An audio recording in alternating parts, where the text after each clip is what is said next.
आप सभी को जय मसीह की। प्रभु आप सभी को बहुत आशीष दे। आज का जो वचन है ये बहुत ज़रूरी हम सभी को जानने के लिए कि शैतान ऐसी कौन सी 3 चीज़ें हैं जिनसे बहुत ज़्यादा खार खाता है, मतलब नफ़रत करता है, जलन रखता है, ईर्ष्या रखता है। ऐसी 3 चीज़ें हैं जिनसे शैतान बहुत जलता है कि वो नहीं चाहता कि ये 3 काम हो इस धरती पर। वो कौन से 3 काम हैं? आपको सावधान होने की ज़रूरत है, हम सभी को सावधान होने की ज़रूरत है। तो जो सबसे पहला काम है ना, वो है पति और पत्नी के बीच में जो प्यार प्रेम। ये चीज़ शैतान बिल्कुल नहीं चाहता कि पति पत्नी के बीच में प्यार प्रेम रहे। शैतान एड़ी चोटी का जोर लगा देता है पति पत्नी को बर्बाद करने के लिए, कोर्ट केस तलाक कराने के लिए, गड़बड़ियाँ फैलाने के लिए, पति पत्नी को व्यभिचार में डालने के लिए, एक्स्ट्रा अफेयर्स करने के लिए, पत्नी के होते हुए दूसरी पत्नी को ताक झांक करने के लिए। बहुत सारे शैतान ऐसे गेम्स खेलता है पति पत्नी के साथ में कि उनको अच्छे से एक मन एक तन ना होने दे, क्योंकि ये परमेश्वर की ओर से आशीष है और शैतान इस आशीष को नहीं पाने देना चाहता। बहाने बहुत बनते हैं, घर का बहाना, बाहर का बहाना, फ़ोन का बहाना, टीवी का बहाना, फ्रेंडशिप रिलेशनशिप का बहाना, कुछ भी बहाने हो सकते हैं। फालतू की बातें, फालतू की लड़ाई झगड़े, निकम्मी और व्यर्थ की बातों पर, ऐसे छोटी छोटी मुद्दों पर बड़े बड़े तलाक हो जाना, ये सारी शैतान की चालें हैं। अगर कई बार तो ऐसी बातें होती हैं जिनका कोई मतलब नहीं होता, उन पर लड़ाई हो जाना, ये सारी शैतान की चालें हैं कि शैतान बिल्कुल नहीं चाहता कि पति पत्नी के बीच में प्यार प्रेम या ट्रांसपेरेंसी रहे, या वो एक मन एक तन हो। सबसे बड़ी जलन शैतान को इससे है, क्योंकि उत्पत्ति में जब हम देखें तो शैतान ने सबसे पहला वार इसी चीज़ पर किया था और उसने इन दोनों के बीच में से परमेश्वर को दूर कर दिया था, जिसके कारण पाप उनके बीच में आया और पाप के कारण मृत्यु आ गई। और सबसे पहला जो काम जो शैतान जिस बात से सबसे ज़्यादा जलन रखता है वो है हस्बैंड वाइफ के बीच में मेल मिलाप ना होने पाए। यही उसकी सबसे बड़ी चाल है कि किसी पति और पत्नी के बीच में किसी प्रकार से कोई मेल मिलाप, प्यार प्रेम और एक मन एक तन ना होने पाए, सिर्फ पति पत्नी। और दूसरे नंबर पर शैतान सबसे ज़्यादा जलन रखता है माँ के गर्भ में पल रहे बच्चे से। अगर हम देखें कि मरियम जो कुंवारी थी, अब उसके पीछे भी शैतान हाथ धोकर पड़ गया था। सोच कर देखो, शैतान ने उस राजा के मन में डाल दिया था कि अब जितने भी बच्चे हैं, जितने भी लड़के हैं, 1 साल 2 साल तक के सबको मरवा डालो। सोचो कितनी बड़ी शैतान की चाल थी। अगर हम देखें पुराने नियम में जब मूसा पैदा होने पर था, उस समय भी शैतान ने गर्भ में पल रहे बच्चे के पीछे पड़ गया था कि कोई बच्चा पैदा होगा या बच्चा पैदा हुआ है। इन चीज़ों को लेकर शैतान की बहुत बड़ी चालें रही हैं कि माँ के गर्भ में पल रहे बच्चे के विरोध में वो खड़ा होना चाहता है, क्योंकि पता है क्योंकि जिस बच्चे को परमेश्वर माँ के गर्भ में रच रहा है वो बच्चा शैतान के राज्य को बर्बाद कर देगा। इसलिए शैतान उस बच्चे को बर्बाद कर देना चाहता है जो माँ के गर्भ में पल रहा था। बहाने बन सकते हैं, गिरने के बहाने बन सकते हैं, किसी भी प्रकार से कुछ भी मिसगैरेज होने के, ये शैतान की चालें हैं। या घर वाले विरोध में हो जाएं, कैसी 636 बातें। शैतान की चाल किसी भी तरीके से शैतान लागू कर सकता है, किसी भी मनुष्य के मन में आकर काम कर सकता है, किसी के द्वारा भी काम कर सकता है, चाहे वो डॉक्टर हो, चाहे वो घर का मेंबर हो, चाहे आपका अपना खून का रिश्तेदार हो। इसीलिए ये दूसरी बात का हमेशा ध्यान रखना है। शैतान माँ के गर्भ में पल रहे बच्चे से सबसे ज़्यादा जलन रखता है, क्योंकि अगर यीशु मसीह के बारे में भी बच्चे को लेकर भविष्यवाणी हुई थी कि एक कुंवारी गर्भवती होगी और वो एक पुत्र जनेगी। कितनी बार कुंवारियों ने कोशिश की होगी, लेकिन शैतान ने कहीं ना कहीं गिरा दिया, उन अभिषिक्तों को गिरा दिया, या तो फिर माँ की किसी की कोख, मतलब कुछ ना कुछ गड़बड़ियाँ होती रही। समझने की कोशिश करना इस बात को, या तो व्यभिचार में डाल दिया, या तो किसी न किसी तरीके से स्त्रियों को दूषित कर दिया, अशुद्ध कर दिया, ताकि वो अच्छे तरीके से एक उद्धारकर्ता को जन्म ना देने पाए। लेकिन परमेश्वर, देखो बाप तो बाप ही है, परमेश्वर सब कुछ करने वाला है, लेकिन फिर भी परमेश्वर ने शैतान की चाल को उसी के सर पर उल्टा दिया। जीत किसकी हुई? हमारे परमेश्वर की। लेकिन फिर भी इन बातों से प्रभु सिखलाता है कि शैतान इस दूसरे नंबर पे कि माँ के गर्भ में पल रहे बच्चे से नफरत करता है, जलन रखता है। वो अपना एड़ी चोटी का जोर लगाता है एक बच्चे को मारने के लिए, एक बच्चे को किसी भी प्रकार से जन्म ना लेने देने की पूरी कोशिश करता है कि किसी न किसी तरीके से इस बच्चे को ख़त्म कर दिया जाए। ये शैतान की सबसे बड़ी चाल होती है, दूसरा नंबर पे ध्यान रखना। और अगर अब हम देखें कि तीसरे नंबर पे ऐसा क्या है, देखो जो बच्चा बड़ा हो जाता है, चाहे वो लड़का है चाहे वो लड़की है, शैतान तीसरे नंबर पे सबसे ज़्यादा जलन इस चीज़ से भी रखता है कि ऐसा ना होने पाए इस धरती पर। क्या? देखो जैसे यीशु मसीह जब बड़ा हुआ जब उसने अपने आप को पिता की आज्ञा के लिए दिया, जैसे ही यीशु ने बपतिस्मा लिया, शैतान उसकी परीक्षा करने के लिए आ गया। समझने की कोशिश करना प्रभु क्या कहना चाह रहा है। इस बात का मतलब ये है, अगर हम पुराने नियम में देखें, अब्राहम को शैतान ने व्यभिचार में फंसा दिया, मूसा को किसी न किसी तरीके से शैतान ने गिरा दिया, और शिमशोन को गिरा दिया, सुलेमान को गिरा दिया, दाऊद को गिरा दिया। और अगर हम और भी पढ़ें, और परमेश्वर के और बहुत सारे ऐसे नबी थे, बहुत सारे परमेश्वर के दास लोग थे जिनको शैतान ने गिरा दिया था।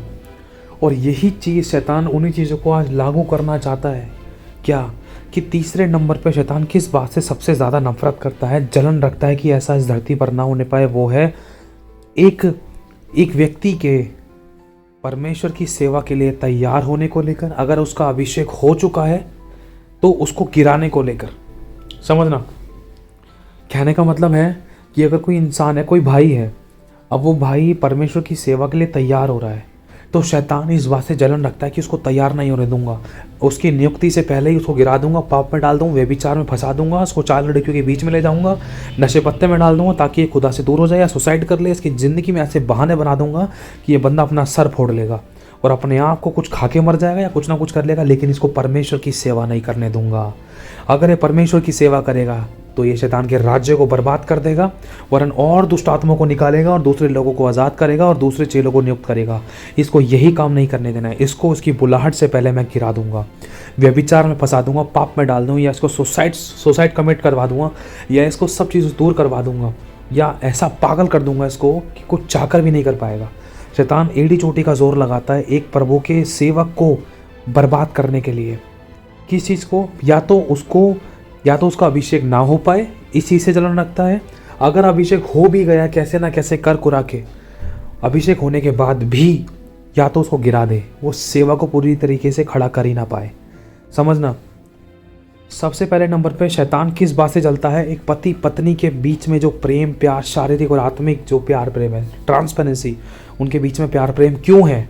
क्योंकि लिखा पति पत्नी जब एक मन एक आत्मा होते तो उनकी बहुत सारी प्रार्थनाओं के उत्तर मिलते, और शैतान ये नहीं चाहता। क्योंकि बहुत बड़ा रिवाइवल आता है पति पत्नी जब एक मन एक आत्मा होते हैं।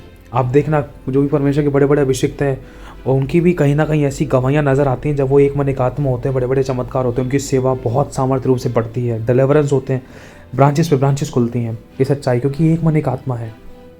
दूसरा, एक माँ के गर्भ में पल रहे बच्चे को लेकर। तीसरा, शैतान इस बात से भी जलन रखता है और नफरत करता है कि कोई भी व्यक्ति, चाहे वो लड़का है चाहे वो लड़की है, प्रभु की सेवा के लिए खड़ा ना होने पाए। अगर वो खड़ा हो गया तो वो आगे सेवा ना करने पाए किसी न किसी तरीके से, चाहे वो पास्टर बन भी चुका है, चाहे वो पास्टर बन भी चुकी है, किसी न किसी तरीके से उसको व्यभिचार में, नशे पत्ते में, गलत और गंदे कामों में या लालच में किसी ना किसी प्रकार से उसको फंसा देना, उसको बर्बाद कर देना। यही शैतान की सबसे बड़ी चाल है। शैतान के दुष्ट के जलते हुए 3 बहुत बड़े थे, ये तीर बहुत बड़े 3 थे। समझना, ये 3 जो तीर बताए हैं बहुत बड़े तीर थे। शैतान आजकल इन्हीं को इस्तेमाल कर रहा था। हमारे पास बहुत बड़ी बड़ी गवाहियाँ हैं, खासकर अपने पास तो ये पवित्र शास्त्र भी बतलाता है। शिमशोन को व्यभिचार में गिरा दिया गया था, शिमशोन के ऊपर परमेश्वर का आत्मा बल से उतरता था। दाऊद को परमेश्वर ने सब कुछ दिया, दाऊद भी व्यभिचार से गिरा दिया गया क्योंकि वो नियुक्त कर दिया गया था। भले कैसे ना कैसे करके चलो वो नियुक्त कर दिया गया, लेकिन उसके बाद दाऊद ज़्यादा आगे तक परमेश्वर के साथ साथ नहीं चल पाया। नोहा को देख लो, नोहा भी व्यभिचार में, नोहा से भी नशा पत्ता हो गया, वो भी पाप में गिर पड़ा। सुलेमान को देख लो, सुलेमान को इतना सब कुछ दिया, इतना अच्छा राजा बना दिया परमेश्वर ने, लेकिन वो भी व्यभिचार में फंस गया। शिमशोन को देख लो, कितने सारे परमेश्वर के दास लोग, अभिषिक्त लोग जो पुराने नियम में थे, वरन आज भी बहुत सारी चीज़ें परमेश्वर प्रकट करता है।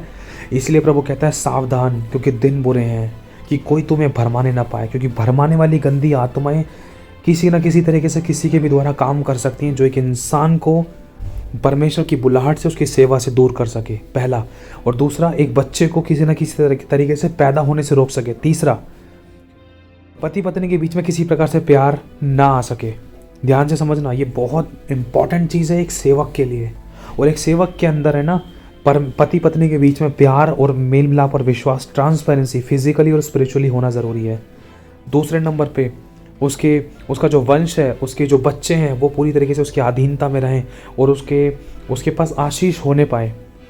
तीसरा, अगर कोई परमेश्वर की सेवा करना चाहता है तो वो परमेश्वर के साथ साथ इस तरीके से चले कि वो कभी गिरने ना पाए। अगर वो नियुक्त होता है तो नियुक्त होने के बाद भी वो पवित्रता, गंभीरता और परमेश्वर की भरपूरी से ऐसा परिपूर्ण हो कि शैतान चाहकर भी उसको गिराने ना पाए। तो ये चीज़ है मेरे भाई और बहनों, ये दुष्ट के जो जलते हुए तीर थे इन 3 बातों के विरोध में आते हैं, पति पत्नी के, माँ के घर में पल रहे बच्चे के, और तीसरा एक सेवक जो बनने वाला है या अगर जो बन चुका है उसको गिराने के लिए। ये 3 प्रकार के शैतान के जो जलते हुए तीर थे। तो प्लीज़ सावधान रहना, दूसरों को भी इन चीज़ों को लेकर सिखलाना। अगर आपने इस बात से शिक्षा पाई तो उस वीडियो को ज़रूर शेयर करना। क्या पता किसी का जीवन बदल जाए, क्या पता क्या सच में जीवन बदलेगा। क्योंकि बहुत से लोगों की कॉलिंग को शैतान ने गिरा दिया, बहुत से लोगों की पदवियों को शैतान ने खराब कर दिया था, हटा दिया था, बहुत से लोगों की पदवी को शैतान ने डिले कर दिया था। मैंने ऐसी गवाहियाँ भी सुनी हैं कि जिन्होंने बाइबल स्टडी करी थी, कोई जानने में थे, मतलब मेरे पास एक गवाही किसी ने दी थी, मेरी बहन ने किसी के विषय में गवाही दी थी कि कोई था जो बाइबल स्टडी वगैरह कर रहे थे, उनको नियुक्त करने के लिए 1-2 दिन बाकी था और नियुक्त होने के लिए उनको किसी जगह पे जाना था।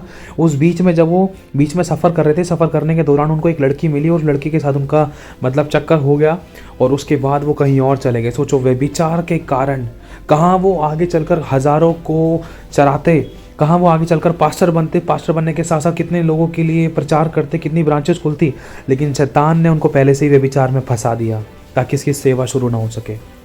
और अगर हम देखें, नियुक्त होने के बाद भी कितने सेवकों को शैतान ने गिराने की कोशिश करी है, लालच में या व्यभिचार में या तो विरोध में, एक दूसरे का विरोध कर करके, पास्टर का विरोध, कलीसिया का विरोध, कोई किसी का विरोध, कोई किसी का विरोध। तो ये सारी शैतान की चालें हैं, क्योंकि शैतान को पता है ये ऐसे नहीं मानेगा तो उसको इस तरीके से गिराना है, उस तरीके से नहीं मानेगा तो इस तरीके से गिराना है। शैतान के पास बहुत सारे तीर होते थे। अब इसमें इसलिए प्रभु कहता है कि अपने सारे हथियार बांध लो कि तुम शैतान का सामना कर सको और परमेश्वर के अधीन हो जाओ, ताकि शैतान तुम्हारे सामने से भाग जाए। और अपने शत्रु को अपने से कमज़ोर मत समझो और परमेश्वर की योजनाओं में बने रहो मेरे भाई और बहनों। इसलिए प्रभु कहता है कि आत्मा की जो चलाई चलता है वो किसी व्यवस्था के अधीन नहीं। आत्मा मतलब परमेश्वर का वचन से अपने आप को भर लो, ताकि इन सब बातों को आप लोग परख सको कि कहाँ शैतान की चाल है, क्या शैतान बर्बादी करना चाहता है और किन चीज़ों के द्वारा बड़े बड़े काम होने जा रहे हैं। मैं सच बतला रहा हूँ आप लोग को, क्योंकि मैंने कुछ ऐसे अनुभव लिए हैं अपनी ज़िंदगी के अंदर। मैं बहुत गिरा हूँ और परमेश्वर ने आज भी बहुत सारी चीज़ें सिखलाई हैं दूसरों के अनुभवों से, दूसरों के गिरनों से, पवित्र शास्त्र तक। कुछ अनुभव मैंने अपनी ज़िंदगी में भी खुद लिए हैं। बहुत कुछ खोया था। अब अपने पास ऐसा है क्या कि हम खोएं और आगे बढ़ें? देखो मेरे भाई और बहनों, हमारे पास ऐसा कुछ नहीं कि हम बार बार खोए।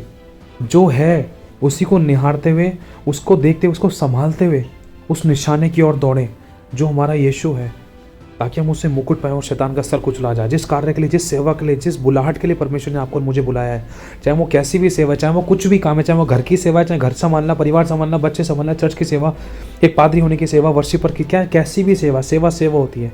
जो बुलाहट परमेश्वर ने आपको और मुझे दी है, उस बुलाहट को हम पूरा करें ताकि शैतान का सर कुचला जाए, प्रभु का राज्य बढ़े, प्रभु की आंखों से आंसू पहुँचे जाए कि हम और हमारा सभी का घराना उद्धार पाए। आमीन। जय मसीह की सभी को।